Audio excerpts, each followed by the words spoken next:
Hi viewers, welcome to our channel. ప్రస్తుతం మనతో పాటు ప్రముఖ పొలిటికల్ అనలిస్ట్ డాక్టర్ దుర్గా గారు ఉన్నారు. వారితో ఒకసారి మాట్లాడు.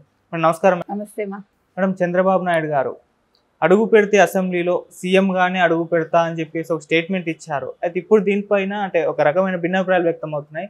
ఒకవేళ ఇన్ కేస్ అధికారం కోల్పోతే ఎమ్మెల్యేగా గెలిచి అసెంబ్లీలో అడుగు పెట్టకుండా ఉంటారా, లేకుంటే నిజంగా ఆయన అన్నట్టుగా గెలుపు పట్ల ఆయన ధీమా ఉన్నారు కాబట్టి గెలిచి సీఎం గాని అడుగు పెడతారా అని చెప్పేసి మీ ఒపీనియన్ ఏంటి మేడం ఆయన స్టేట్మెంట్ పైన? ఇప్పుడంటే మీకు ఒక 10-15 రోజుల క్రితం వరకు ఇంత భూమి లేదు. ఒక 15 రోజుల క్రితం వరకు కూడా 110 వస్తాయా 105 వస్తాయా అని ఒక డైలమాలో ఉంది ఎవరికి, కూటమికి, తెలుగుదేశం కూటమికి.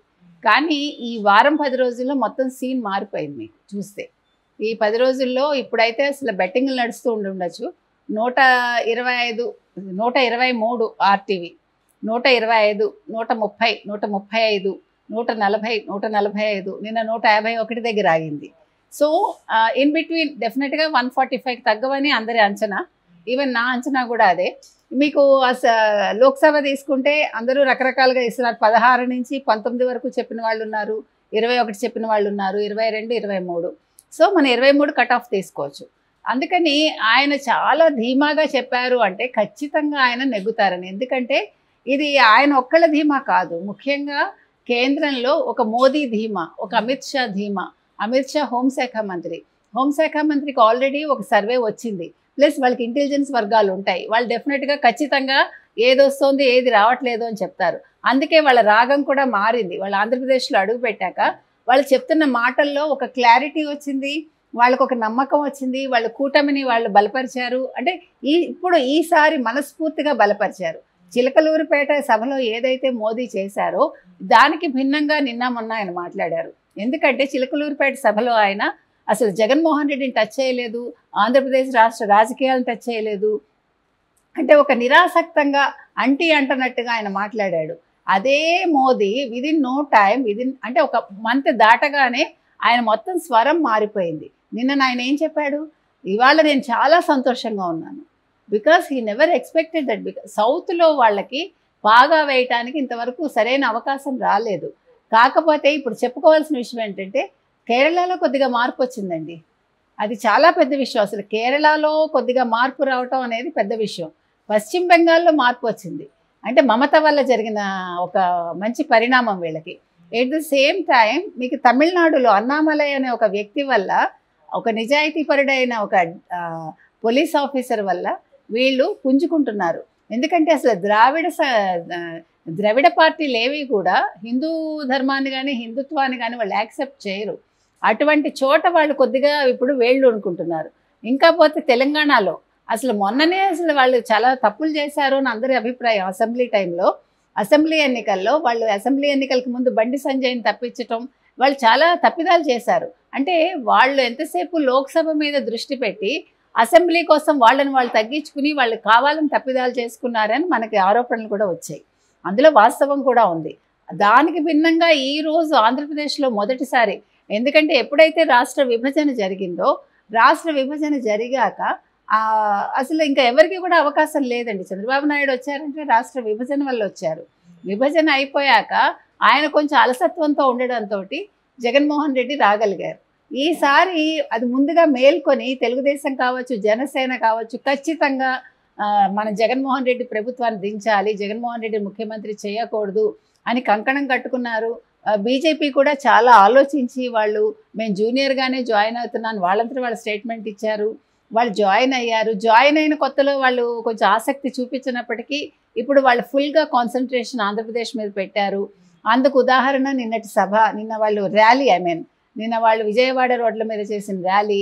అప్పుడు మోదీ చాలా సంతోషంగా, చాలా ఆనందంగా, ఆయన నాకు మనసు చాలా ఖుషి అయింది, నేను అసలు ఐ నెవర్ ఎక్స్పెక్టెడ్ దిస్, నాకు ఇటువంటి ఒక స్వాగతం జరగటం అపూర్వం అన్నట్టుగా ఆయన మాట్లాడారు. ఇవన్నీ కూడా చంద్రబాబు నాయుడు గారు ఈ మాట చెప్పడానికి ఒక ఊతం ఇచ్చాయి. ఆయన చెప్పింది ఖచ్చితంగా జరుగుతుంది. చంద్రబాబు నాయుడు గారు ఎమ్మెల్యేగా ఎలాగా గెలుస్తారు, ఖచ్చితంగా ఒక మంచి మెజారిటీ తోటి. ముఖ్యమంత్రిగా ఆయన కూటమి తరఫున ముఖ్యమంత్రి అయ్యి తెలుగుదేశం తరఫున ఆయన అసెంబ్లీలో ఖచ్చితంగా అడుగు పెడతారు. అందులో ఎటువంటి సందేహము మనకు లేదండి. మేడం, నిన్న షర్మిల గారు ప్రెస్ మీట్ పెట్టి కొన్ని సంచలన విషయాలు చెప్పడం చూస్తున్నాం. ఇటు అవినాష్ రెడ్డి గారు పాస్పోర్ట్ వీసాలు రెడీ చేసుకొని వేరే దేశాలు పారిపోవడానికి సిద్ధంగా ఉన్నారు. ఈవెన్ జగన్మోహన్ రెడ్డి గారు, భారతి గారు కూడా అదే పరిస్థితి అన్నట్టుగా కూడా ఆమె మాట్లాడడం చూస్తున్నాం.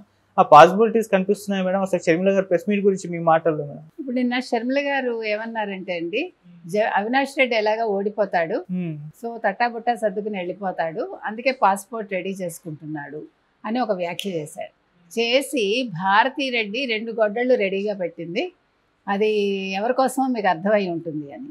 అంటే ఆవిడ ఉద్దేశ ప్రకారం ఒకటి షర్మిలకి, ఒకటి సునీతకి అని మనం ఇంప్లై చేసుకోవచ్చు. ఓకే. అయితే కానీ ఈవిడ రాజశేఖర రెడ్డి కూతురు, అందుకని అంత తొందరగా అలాంటి వాటికి ఆవిడేమి బలవరు. ఓకే. బికాజ్ ఆవిడ అన్నీ తెలుసుకుని తప్పదని ఆవిడ రాజకీయ రణరంగంలోకి దూకాక ఈ గొడ్డళ్ళు ఆవిడనేమి చేయలేవు, మనం ఆ రకంగా తీసుకోవచ్చు. అయితే ఇది ఎవరికి వెళ్తాయి? విమలమ్మ, విజయమ్మ, ఇంకెవరున్నారు? అది మనకి డౌట్. ఈలోగా ఇది అయ్యేసి మధ్యాహ్నం నుంచి ఇంకో వార్త వచ్చేసింది, ఓపెన్గానే వచ్చింది. సిబిఐకి అప్లై చేసుకున్నారు జగను లండన్ వెళ్ళటానికి అని. మీకు గుర్తుండంటే గతంలో నేను చాలా ఛానల్స్కి చెప్పాను ఈ మాట. జగన్ ఆల్రెడీ ఇంతకుముందు లండన్లో ఒక ఐలాండ్ కొనుక్కున్నాడు ఆయన. ఎప్పుడు ఇంతకుముందు లండన్ వెళ్ళినప్పుడు కూడా ఆయన సిబిఐకి ఇన్ఫార్మ్ చేయకుండా ఒక ప్లేస్లో ఆగిపోయాడు ఒక రాత్రి. సో డబ్బు ఎక్కడ దాచాడు? స్విట్జర్లాండ్లో దాచాడు. ఎందుకంటే ఆయన వెళ్ళే ప్లేసెస్ ఏంటంటే ఇప్పుడు లండన్, స్విట్జర్లాండ్, ఫ్రాన్స్, ఈ 3 ప్లేసెస్కి వెళ్తానని పెట్టాడు ఆయన. అంటే మొన్ననేమైందంటేనండి, ఆయనకి ఒక వారం 10 రోజుల క్రితం వరకు కూడా గెలుస్తాను అని ఒక ధీమాలో ఉన్నాడు ఆయన. రాజ్నాథ్ సింగ్ వచ్చి ఎప్పుడైతే ఈ అవినీతి చిట్టా విప్పి కూటమికి మద్దతు తెలిపారో ఆ రోజు నుంచి అతనికి భయం పట్టుకుంది. 4 రోజుల క్రితం అమిత్ షా చాలా క్లియర్గా చెప్పాడు. ఇంటెలిజెంట్ రిపోర్ట్ వచ్చింది మనకి, ఇంటెలిజెంట్ సర్వే వచ్చింది. అమిత్ షా కూడా సర్వేని తీసుకుని 145/23 చెప్పటం. తర్వాత జగన్మోహన్ రెడ్డి అంతు చూస్తాము, జగన్మోహన్ రెడ్డి అవినీతి చేశాడు, అతను జైలుకి పంపిస్తాము, మేము ఇంక మీద సహించము ఇది అని చెప్పారు. వీటన్నిటికి తోడు ఇంకా పెద్ద విషయం ఏంటంటే మోదీ గారు ఓపెన్గా మాట్లాడటం. ఎందుకంటే బీజేపీ కూడా ఇప్పుడు చాలా క్లియర్ కట్గా ఒక ఐడియాకి వచ్చింది. మొన్నటి వరకు వాళ్ళు లేరు ఆ ఐడియాలో, వాళ్ళు ఇంకా కొంచెం డొలాయమానంగా ఉంది వాళ్ళ పరిస్థితి. Because they cannot trust fully కూటమిని. At the same time Jaganmohan రెడ్డిని వదులుకోలేక ఇబ్బంది పడ్డారు వాళ్ళు చెప్పాలంటే. 5 years అతనితో ప్రయాణం చేశారు కాబట్టి. కానీ మనకి ఇక్కడ ఒక సందేహం ఏమొస్తుందంటే 5 ఏళ్ళు జగన్మోహన్ రెడ్డి లాంటి మనిషితోటి వాళ్ళు ఉండి ఆ నిజాలు తెలుసుకోలేదా? జగన్మోహన్ రెడ్డి చేసిన కుట్రలు, కుతంత్రాలు, అవినీతి వాళ్ళకి తెలియలేదా అనే సందేహం ప్రజల్లో ఇప్పటికే ఉంది. సరే ఏది ఏమైనప్పటికీ వాళ్ళకి ఇప్పటికైనా కళ్ళు తెరుచుకున్నాయి.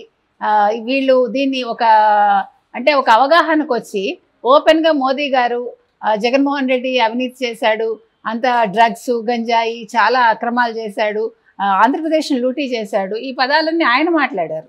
అంటే ఒక దేశ ప్రధాని మాట్లాడేసరికి దానికి విలువ మరింత పెరుగుతుంది. అంటే అది మంచి విషయమైనా చెడు విషయమైనా ఆ రకంగా జగన్మోహన్ రెడ్డికి అది ఒక ఊహించని శరాఘాతం అనమాట ఆయన. సో దాంతో నిన్న యాక్చువల్గా ఆయన ఉండే మొత్తం అన్నీ ఆపేసుకుని ఆయన పనులన్నీ ఆయన సాక్షి మీడియా కూడా ఏం చెప్పాడంటే, మీ యాడ్స్ అవంతా పక్కన పెట్టండి, మీకు ఒక పెద్ద విషయం వస్తుంది, పెద్ద సంచలనం రాబోతోంది, మీరు కథనాలకు సిద్ధం కండి. అంటే దీన్ని మనం ఎక్కడికి అప్లై చేసుకోవాలంటే ఆ రోజు ఆయన చెప్పాడు, దేవుడు నా చేత ఒక పెద్ద స్క్రిప్ట్ రాయిస్తా అన్నాడు అని.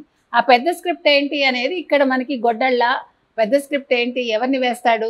భారతీ రెడ్డిని వేస్తాడా, లేకపోతే తను ఏదైనా చేసుకుంటాడా అంటే ఇవి జనాలకు వస్తున్న సందేహాలు. అంటే ఇప్పుడు మనిషి ఓడిపోతానన్నప్పుడు, లేదంటే అంటే ఇంక ఏమి వేరే మార్గాలు లేనప్పుడు అతని మానసిక పరిస్థితి రకరకాలుగా తయారవుతుంది. ఆల్రెడీ అతనికి సైకో అని ఒక పేరుంది జగన్మోహన్ రెడ్డికి. సో అతను ఏవైనా చేయొచ్చు ఆ కోపంలో. ఇప్పుడు అతనికి ఏంటంటే ముందు భయం ఏంటి, ఫస్ట్ అక్కడ అవినాష్ రెడ్డికి చూసుకుంటే సిబిఐ కేసు ఉంది. అవినాష్ రెడ్డి ఎర్రగంగిరెడ్డి రక్తం తుడుస్తూ ఉంటే అమాయకంగా చూస్తూ నిల్చున్నాడు అనే ఒక స్టేట్మెంటు వాళ్ళ మనుషులే ఇచ్చారు. ఇటు చూస్తుంటే జగన్మోహన్ రెడ్డికి 43 కోట్లు, 43,000 కోట్లు, 45,000 కోట్లు ఇతని మీద ఈడీ ఆల్రెడీ నోటీసులు ఉన్నాయి, సిబిఐ లుకౌట్ ఉంది, అన్నీ ఉన్నాయి ఇతని మీద.